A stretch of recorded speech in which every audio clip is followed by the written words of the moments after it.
wir gerade von Pulheim hier rüber gefetzt und sind jetzt im Telekom Dome. Ich habe gerade gehört, es sind 5000 Menschen.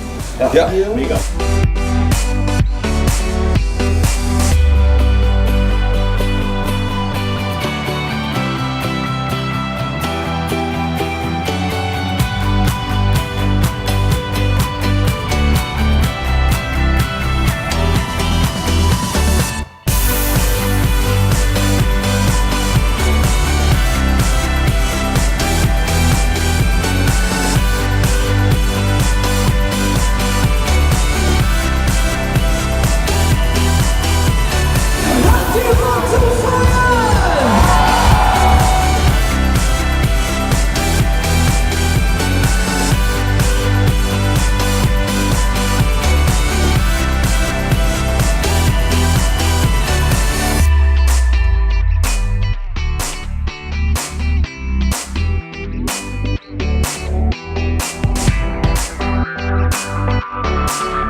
Großartiger Tag.